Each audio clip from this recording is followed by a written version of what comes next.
Apple Podcast reviews on my shows from time to time, but I don't use it. I mean, it's on my phone. I use Overcast. So if I was given the ability to choose which app I want, I would go with Overcast. Now to get back to Pocket Cast, though, they're up for sale, and that's the Android side of house. And we have Google Podcasts, which is trying to be the Apple Podcasts over there. We talked about different issues with Google Podcasts a couple of weeks ago on this very show. And I am curious to see who ends up in both areas being the predominant podcast app, the listening app, podcatcher, whatever you want to call it. It's going to be interesting. But with iOS opening the floor to choosing your default app, that then opens up the competition a little bit more. And I don't know why they would do that. Why, Stephen, tell me why they would do it. They've got a monopoly that's inherent in iOS right now to go use the podcast app. Why would they allow you to choose another one? I think it's more to do with deteriorating market share on the phone front. I think that's why, because I think there are people who are locked into certain things, and we've seen this elsewise, and we're getting more into the tech territory there. But with iPhone, we've seen default apps start to come out. You can, as of I think it was 14, you can set the default browser, I believe it is now finally, or the default mail client. It's one of the two, if not both, that you can do in 14. And I think that that was a response to people going, possibly a pocket that they had there where people were saying no. Like market research showed people were going for Android because they wanted to set that. And I think that Apple is just putting this in that same sort of scope of customization to try to keep retain some of their market share in phone usage, I guess. So that's my guess why. Plus, I think they're probably realizing that the writing is on the wall and that there are people who are going to be dedicated to a service like Spotify. There are people who are going to go, no, I like Spotify. Spotify is the system I use for music, and that's where I'm going to get my podcasts. And so if they're alienating those people, again, like, are those people really going to go, I'm going to listen through Apple Podcasts? No, they're going to launch the app anyways in Spotify. So I could see that. In my email, when I click on a link, it'll bring me to basically a questionnaire of which browser I want to use to open up the link in. It's not, I should see if there's a setting that I can just choose that, because I don't like the extra step there, but I do like the ability to choose which browser is the default browser. So, and that is something that, like, Android, I know they've had for a very long time. And I've known people, including myself, who it was a deciding factor to go to Android, was being able to set those default apps. So that's kind of where I think this is coming from. And I'd love to know what people think about this as well, because is this something that you'll go whatever's friendliest for your device? Or is this something that a place that you're going to listen to podcasts through and you want your device to work for that platform? Yeah, I just want to remind our listeners right now, if you go to geeks.live, you can join in the live chat and you can ask us a podcasting question. We're here for you this week, and we would love to hear from you.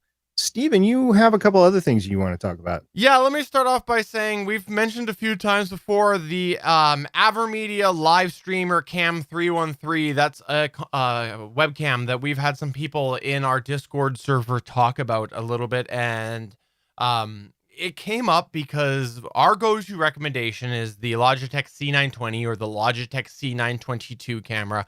We think that those are really good quality, even to this day, as long as you don't need beyond 1080 for the normal price point.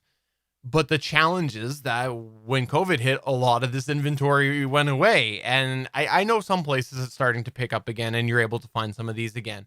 But in large, it's been hard to find these cameras because they got scooped up very quickly when all of a sudden people wanted to have a good quality camera. And the Avermedia live streamer Cam 313 is one that Damien the DM had talked about in our chat. I had actually also had some experience. My dad had bought it for his teleworking, and so I had a chance to look through a couple of video calls with him and see what it looked like. So I decided to give it a try. It was on sale, so I bought it. I don't have it Okay. anymore. I took it. I Ah, took it back because I think that the quality was okay. I think that it was quite acceptable and better than a lot of the cheapo webcams that you find, and even the webcams in that price point that aren't the C922. But for me, it was very quick that I didn't want to keep it because its configuration did not work well with platforms and with like XSplit. So what I like to do with my video side of things is I have individual camera settings because I have lights, I have studio lights. I've gone in and I've set those camera settings to where it's all balanced, it's not overexposed, the white balance is right, and all of these other things. And the configuration for the Livecam 313 just didn't work well. When I got it going, I couldn't reproduce the results. It was almost like it was still doing some adaptive things, and there was two different versions of the driver, and I didn't I tried twice to podcast. I'd actually secretly messaged Damien and said, "Shh, I'm gonna try to do a subtle switch and see if anybody notices." And then I messaged him after the second week of trying to do it and went, "Sorry, it's back to the store. Like I'm not." man. I'm not giving it another try. And it was two times I thought I had it, went to the podcast, and I had it right next to my C922, so it was an easy switch back. I had a little like an extra mount thing, but it went back to a very very big warehouse store, and we'll leave it at Mm. that. Well, if I would have known that, that would have explained some things going on in the background. I know you're very particular about your cameras, camera settings, and how you appear, how your background appears on camera. So I am not surprised that it didn't make muster there. Thank you for trying it because I know not to. But I gotta say, like, if you were just using auto settings and the auto settings worked for your environment, which a lot of people auto settings do work for your environment, it was pretty good. Like if you can find it on sale and those will work for you, I think that it looked decent. I think the C922 and the C920 look better.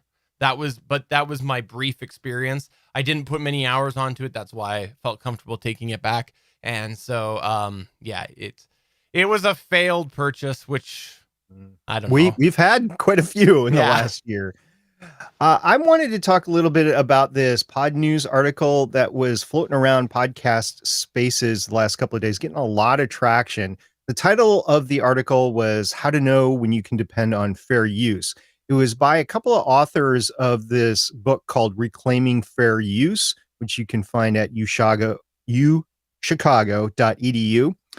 And the article in Pod News addresses what is and what isn't the law. And it mostly mirrors the United States law, but it does recognize that there's international law. And here's the deal, though. Here's the real thing. Yes, you can use fair use to do a lot of things on your podcast. They were looking at it from a business perspective. They were looking at it from news perspective. They were looking at it from a documentary perspective. And they mentioned this thing called errors and omissions insurance.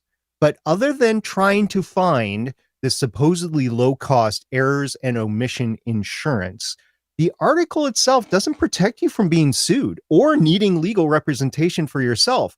Based on that, I will say, just quick SP's take on this whole thing, for hobbyists and most independent podcasters, fair use remains an area that I would recommend treading very lightly on, because somebody can come in, slap you with a takedown notice, sue you or whatever, and fair use is still this defense that you have to use in legal proceedings. And yeah, I get this errors and omissions insurance, which can help you there, but it's not meant, in my opinion, for hobbyists and independent podcasters. I could be proved wrong in the future, but guys, you got to read this article very closely. You have to read the book very closely, which I have not done. And you have to find out what errors and omissions insurance does and does not cover you for before you go off and you start claiming fair use left, right, and backwards. I want to talk about a different side of this as well, because I think that this next example is something that people should just really think hard about before you want to go and claim fair use and do fair use stuff. Content ID systems should be enough reason to get you to stop doing this stuff. And what I mean by that is YouTube, if you upload some audio that is in the content ID system, it will take down your video. Have fun arguing it.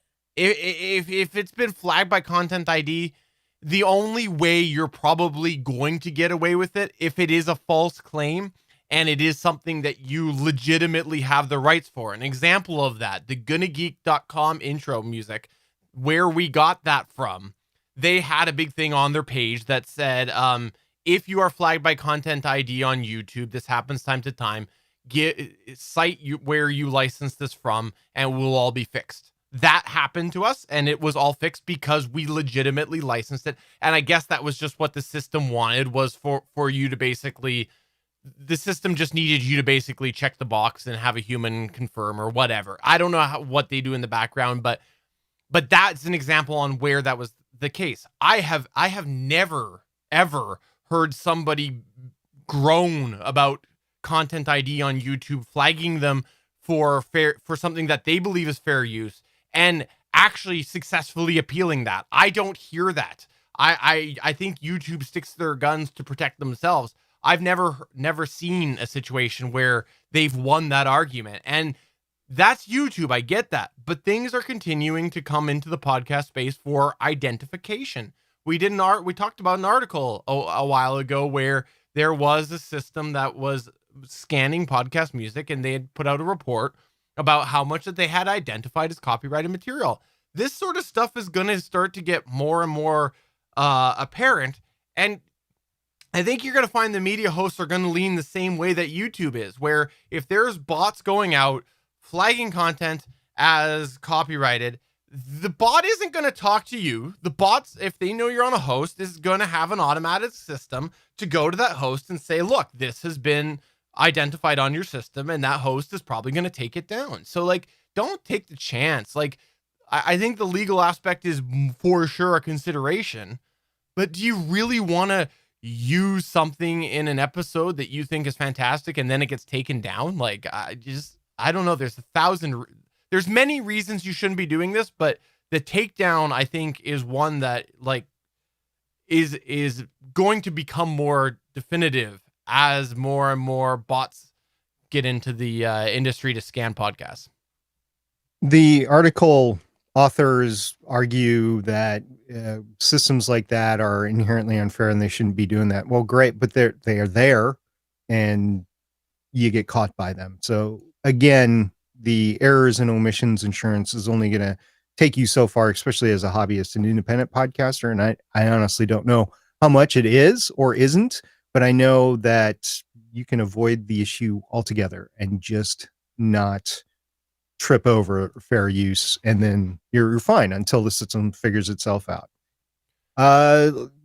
One thing that I mentioned a couple of weeks ago is that I am, and I don't have a lot of time to go into detail on this right now, but I am a moderator in several forums, communities, most notably on the podcasting subreddit.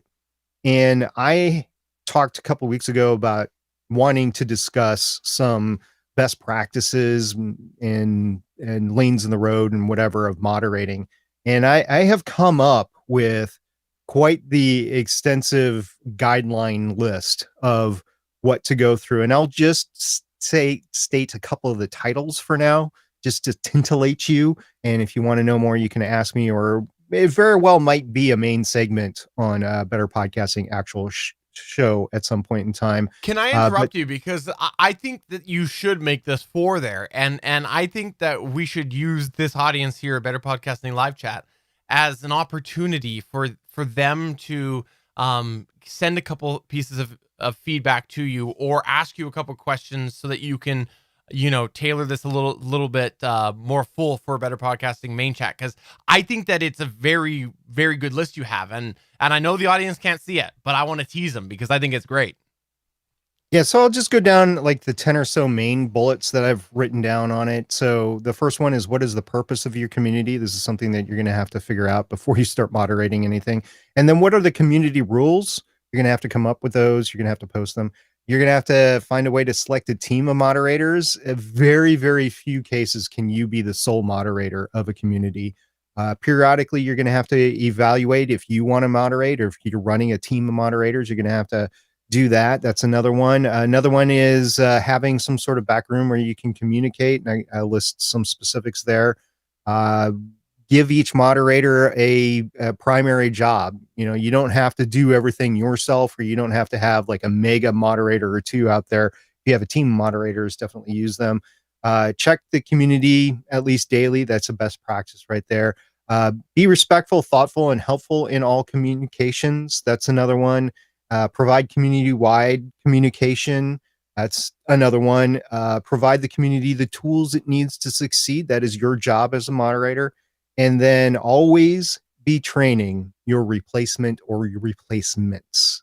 So those are the main points that I've written down, and I delve down into them. But if you have something that should be considered for moderating that wasn't in that list, please let me know. If you have a question on one of those, please let me know. So we'll probably go over that in the main podcasting show in the next month or two.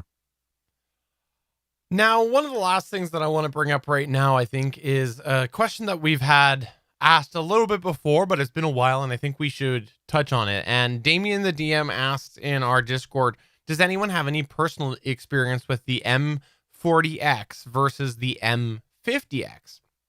And I wanted to bring this up right now because SP, you have both of those there. And also, I know that your opinion on the M50s have changed a little bit since you first bought them. I know I've noticed a subtle difference in your, maybe less subtle difference in your opinion since you bought them. So I want to turn it over to you.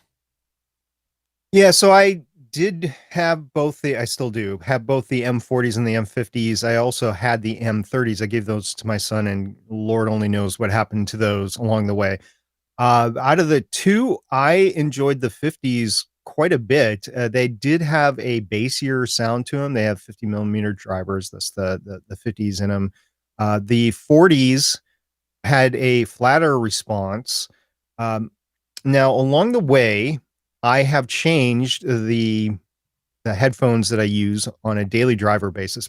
I think for about 2 years now, Yeah. not 3, to the Shure SRH 840s, which I'm wearing right now as we're recording this. I still really, really, really enjoy them, love them for over the year cans. They are the best. And that is including for me. And that is including the Sony MDR 7506s, which I have within an arm's reach over to my right.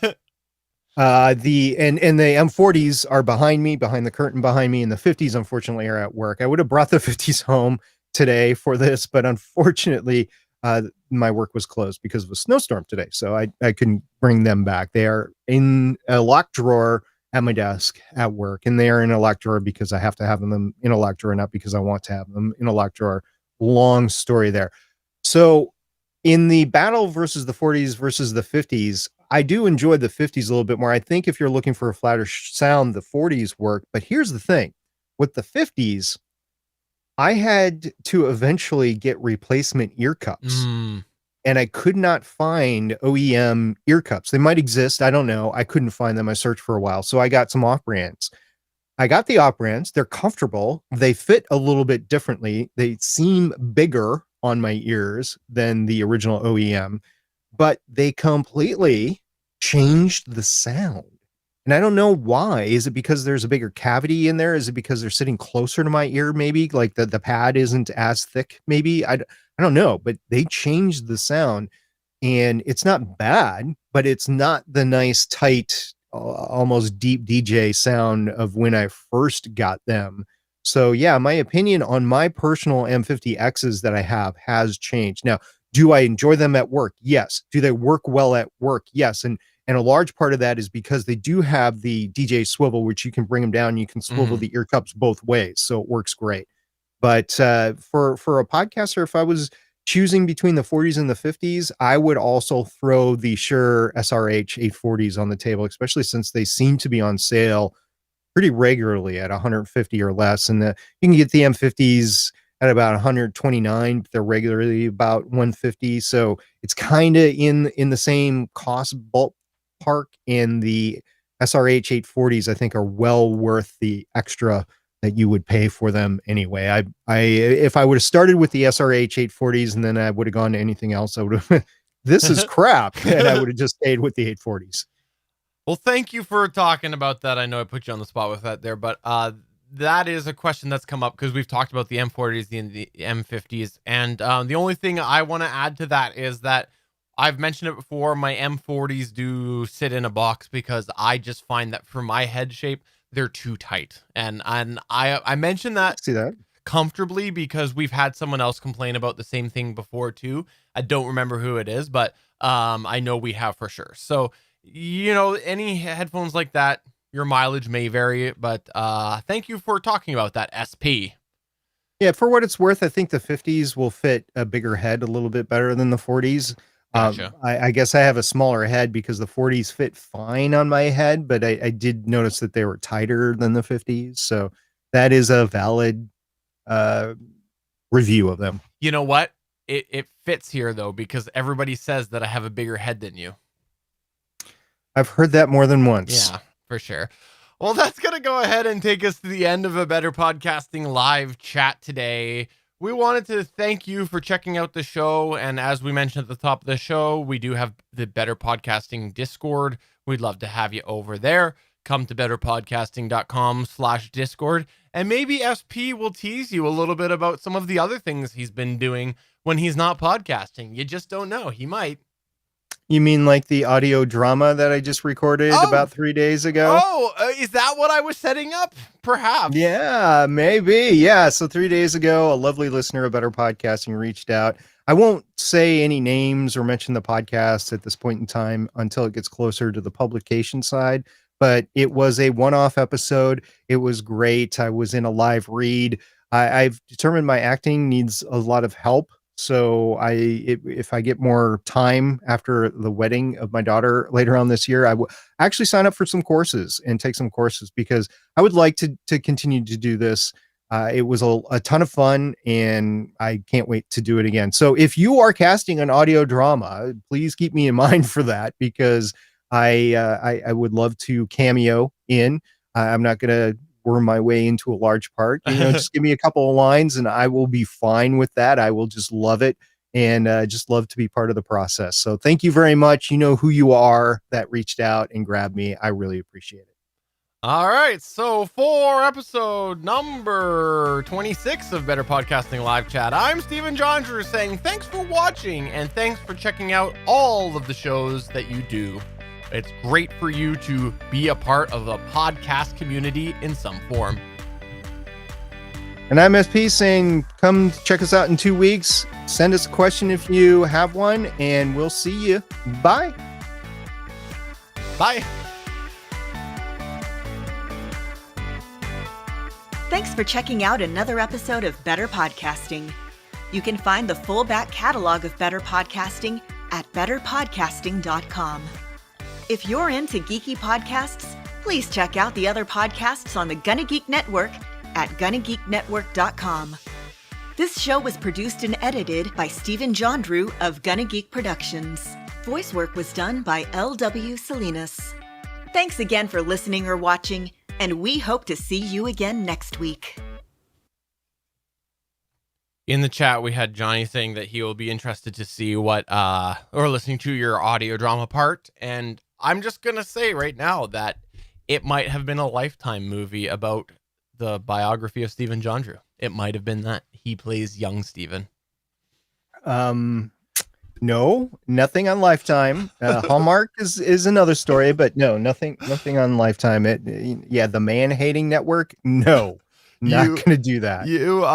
No, it's the you don't care where it airs. It's the Stephen Jondrew biography. You would play. If there is, come on, if you would love the opportunity to play me. if there is two channels that I would never want to appear on, it would be the Lifetime channel as one and the family, like Lifetime movies, whatever. So we'll just lump that all in one. And the other one, just because I hate their guts because they've screwed me over so much, would be the Sci-Fi channel. I don't want to appear on the Sci-Fi channel. At one point in time, I did. I wanted to be part of a sci-fi show, but no, I don't ever want to appear on the Sci-Fi channel. Fair enough.